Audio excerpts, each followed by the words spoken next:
Hello hi dear friends, എല്ലാവർക്കും നമസ്കാരം. ഇന്ന് നമുക്ക് എളുപ്പത്തിൽ നല്ല ടേസ്റ്റ് ഒരു സിമ്പിൾ ഫ്രൈഡ് റൈസ് ഉണ്ടാക്കിയാലോ.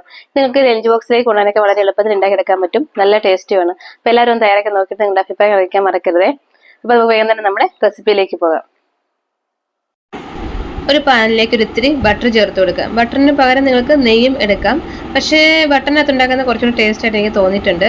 ഒരു ചെറിയ കഷ്ണം ഇഞ്ചിയും പച്ചമുളകും സവാള ചെറുതായിട്ട് അരിഞ്ഞതും ആവശ്യത്തിന് ഉപ്പും ചേർത്ത് കൊടുത്ത് നന്നായിട്ടൊന്ന് വഴറ്റിയെടുക്കാം. അപ്പോൾ ഒരു തീ ഒരു മീഡിയം ഫ്ലെയിമിൽ വെച്ചിട്ട് നമുക്കിത് വഴറ്റിയെടുക്കാം. നന്നായിട്ടൊന്ന് വഴന്ന് കഴിയുമ്പോഴത്തേക്കും നമുക്കിതിലേക്ക് വെജിറ്റബിൾസ് ചേർത്ത് കൊടുക്കാം. ഞാനിവിടെ ബീൻസ് എടുത്തിട്ടുണ്ട്, പിന്നെ ക്യാരറ്റും എടുത്തിട്ടുണ്ട്. ക്യാപ്സിക്കൊക്കെ ഉണ്ടെങ്കിൽ ചേർത്ത് കൊടുക്കാം കേട്ടോ. നന്നായിട്ട് ഇളക്കിയെടുത്ത ശേഷം നമുക്കിതിലേക്ക് ഇത്തിരി വെള്ളം ചേർത്ത് കൊടുത്തിട്ട് ഈ ഒരു ക്യാരറ്റും ബീൻസും ഒക്കെ ഒന്ന് വേവായിട്ട് വരാൻ ആവശ്യത്തിന് ഇത്തിരി ചെറു ചൂടുവെള്ളം ചേർത്ത് കൊടുക്കുന്നത്. എന്നിട്ട് നമുക്കിത് അടച്ചു വെച്ച് കൊടുക്കാം. ഒരു 5 minutes ഒക്കെ ഇരിക്കുമ്പോഴത്തേക്കും നന്നായിട്ട് വേവായിട്ട് വരും. വെന്ത് കൊഴിഞ്ഞു പോകരുത് കേട്ടോ. ഒരു 1/4 ഭാഗം വേവായിട്ട് വന്നാൽ മതി. അപ്പോൾ നമ്മുടെ വെജിറ്റബിൾസ് ഒക്കെ നന്നായിട്ട് വെന്ത് വന്നിട്ടുണ്ട്. ഇനി നമുക്ക് നന്നായിട്ടൊന്ന് ആ വെള്ളം ഒന്ന് വറ്റിച്ചെടുക്കണം. ഒന്ന് ഇളക്കിയെടുത്ത ശേഷം നമുക്കിതിലേക്ക് വളരെ കുറച്ച് ചേരുവകൾ മാത്രമേ ഉള്ളൂ. ഒരു 1/4 ടീസ്പൂൺ കുരുമുളക് പൊടി നിങ്ങൾക്ക് ആവശ്യമനുസരിച്ച് ചേർത്ത് കൊടുക്കാം. പിന്നെ ഒരു ഇത്തിരി സോയാ സോസ്, ഒരു ടീസ്പൂണൊക്കെ സോയാ സോസ് ചേർത്ത് കൊടുത്താൽ മതി. പിന്നെ കുറച്ച് ടൊമാറ്റോ സോസ് അല്ലെങ്കിൽ ചില്ലി സോസ് ഉണ്ടെങ്കിൽ അതും ചേർത്ത് കൊടുക്കാം. ഒന്ന് നന്നായിട്ട് ഇളക്കിയെടുക്കാം. ഈ വെജിറ്റബിൾസിലേക്ക് ഈ സോസിൻ്റെയൊക്കെ ആ ഒരു ഫ്ലേവർ നന്നായിട്ട് വരണേ. എന്നിട്ട് നമുക്കിനി ഇതിലേക്ക് കുറച്ച് മുട്ട ഒന്ന് സ്ക്രാമ്പിൾ ചെയ്ത് ചേർത്ത് കൊടുക്കണം. അപ്പോൾ ഒന്നെങ്കിൽ വെജിറ്റബിൾസിലേക്ക് നിങ്ങൾക്ക് ഇട്ടിട്ട് ചിക്കി എടുക്കാം, അല്ലെങ്കിൽ സെപ്പറേറ്റ് ഒരു പാനിൽ വെച്ചിട്ട് സ്ക്രാമ്പിൾ ചെയ്തെടുക്കുന്നതാണ് നല്ലത് കേട്ടോ. അല്ലെങ്കിൽ ആ വെജിറ്റബിൾസൊക്കെ ആകെ പിടിച്ചിട്ട് പോകും. അപ്പോൾ ഞാനൊരു 2 മുട്ട ചേർത്ത് കൊടുക്കുന്നുണ്ട്. നിങ്ങൾ എടുക്കുന്ന റൈസിൻ്റെ ക്വാണ്ടിറ്റി അനുസരിച്ച് വേണം മുട്ട എടുക്കാനായിട്ട്. ഞാനൊരു 1.5 കപ്പ് റൈസ് വേവിച്ചെടുത്തേക്കുന്നത്. എന്നിട്ട് ഈ മുട്ടയിലേക്ക് ഒരു ഇത്തിരി കുരുമുളകും കൂടെ ചേർത്ത് കൊടുക്കും. കുരുമുളക് പൊടി കേട്ടോ ചേർത്ത് കൊടുത്തതിന് ശേഷം നന്നായിട്ടൊന്ന് സ്ക്രാമ്പിൾ ചെയ്തെടുക്കാം. അപ്പോൾ വലിയ പീസാക്കി എടുക്കുന്നതിനേക്കാളും നല്ലത് കൊച്ചു പീസായിട്ട് ഇങ്ങനെ സ്ക്രാമ്പിൾ ചെയ്തെടുക്കുന്നത് നല്ലത്. എന്നിട്ട് ഉപ്പ് വേണമെങ്കിൽ ചേർത്ത് കൊടുക്കാം. റൈസിനകത്ത് ഓൾറെഡി ഉപ്പുള്ളതുകൊണ്ട് ഞാൻ ഇതിലേക്ക് ഉപ്പ് ചേർത്ത് കൊടുത്തിട്ടില്ല കേട്ടോ.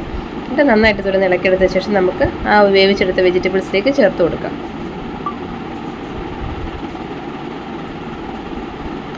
ഇനി നമുക്ക് നന്നായിട്ട് ഇളക്കിയെടുക്കാം. ആ ഒരു സോസിൻ്റെ ടേസ്റ്റൊക്കെ കറക്റ്റ് ആ മുട്ടയിലേക്കും വെജിറ്റബിൾസിലേക്ക് കറക്റ്റായിട്ട് വരണം. അപ്പോൾ സോസ് കുറവാണെങ്കിൽ പിന്നീട് വേണം ഇത്തിരി ചേർത്ത് കൊടുത്താലും മതി. ഒരു ഇത്തിരി ഉപ്പിൻ്റെ കുറവ് തോന്നി, അതുകൊണ്ട് ഒരു 1/2 ടീസ്പൂൺ ഉപ്പ് കൂടെ ചേർത്ത് കൊടുത്ത് നന്നായിട്ട് മിക്സ് ആക്കി എടുത്തിട്ടുണ്ട്. ഇനി നമുക്ക് വേവിച്ചെടുത്ത് റൈസ് ചേർത്ത് കൊടുക്കാം. ഞാനിവിടെ പൊന്നിയരി എടുത്തേക്കുന്നത്. നിങ്ങൾക്ക് വേണമെങ്കിൽ ബിരിയാണി റൈസോ ഏത് വേണമെങ്കിലും എടുക്കാം കേട്ടോ. അപ്പോൾ റൈസ് വേവിച്ചെടുക്കുമ്പോൾ ചൂടോടുകൂടി ഇതിലേക്ക് ചേർത്ത് കൊടുക്കരുത്, ഇത് കുഴഞ്ഞു പോവേ. ഞാൻ വേവിച്ചെടുത്ത ശേഷം കുറച്ച് സമയം ഫ്രിഡ്ജിൽ വെച്ചിരുന്നു. എന്നിട്ട് ചേർത്ത് കൊടുക്കുകയാണെങ്കിൽ കറക്റ്റ് ആ പരുവത്തിൽ കിട്ടും. ഒരു ഇത്തിരി ബിരിയാണി എസൻസ് ചേർത്ത് കൊടുത്തിട്ടുണ്ട്. ഇത് ഓപ്ഷണലാണ്. നിങ്ങളുടെ കയ്യിലുണ്ടെങ്കിൽ ചേർത്ത് കൊടുക്കുമ്പം ആ ഒരു നല്ല ഫ്ലേവർ കിട്ടും. അല്ലെങ്കിൽ റോസ് വാട്ടർ ഇത്തിരി ചേർത്ത് കൊടുത്താലും മതി. പിന്നെ ഇത്തിരി മല്ലിയില കൂടെ ചേർത്ത് കൊടുത്തിട്ടുണ്ട്. ഇതെല്ലാം മെതുവെ വളരെ പതിയെ ജെൻറ്റിലായിട്ട് വേണം ഇളക്കി കൊടുക്കാനായിട്ട്. സ്പീഡിൽ ഇളക്കിയിട്ടുണ്ടെങ്കിൽ അത് ആ റൈസ് എല്ലാം പൊടിഞ്ഞു പോകുവേ. അപ്പോൾ നല്ല പെർഫെക്റ്റ് നമ്മുടെ ഫ്രൈഡ് റൈസ് റെഡി ആയിട്ടുണ്ട്. ഇത് ലഞ്ച് ബോക്സിലേക്ക് കുട്ടികൾക്ക് കൊടുത്തു വിടാനും നിങ്ങൾക്ക് ഓഫീസിലൊക്കെ പോകുമ്പോൾ കൊണ്ടുപോകാനും ഒക്കെ നല്ലതാണ്. ഒരു 2-3 മിനിറ്റ് ഒന്ന് അടച്ചു വെച്ച് കൊടുക്കുക, സ്റ്റീം വരുന്ന വരത്തേക്കും. അപ്പോൾ നമ്മുടെ super tasty fried rice ready ആയിട്ടുണ്ട്. ഇതിൻ്റെ കൂടെ ചിക്കൻ വറുത്തതോ അല്ലെങ്കിൽ എന്തെങ്കിലും പിക്കിളോ ഒക്കെ നല്ല ടേസ്റ്റാണ്. വെറുതെ കഴിക്കാനും നല്ല ടേസ്റ്റാണ്. നല്ല ടേസ്റ്റാണ് ഇത് കഴിക്കാനായിട്ട്. അപ്പോൾ ഉണ്ടാക്കി നോക്കിയിട്ട് നിങ്ങളുടെ ഫീഡ്ബാക്ക്സ് അറിയിക്കാൻ മറക്കരുത്. പെട്ടെന്ന് ഉണ്ടാക്കിയെടുക്കാം. നിങ്ങൾക്ക് റൈസ് തലേദിവസം ഒന്ന് വേവിച്ച് വെക്കുകയാണെങ്കിൽ വെജിറ്റബിൾസ് എല്ലാം ഒന്ന് വഴറ്റിയിട്ട് ചേർത്ത് കൊടുത്താൽ മതി. അപ്പോൾ നമുക്ക് അടുത്ത വീഡിയോയിൽ കാണാം. Take care. Until then bye.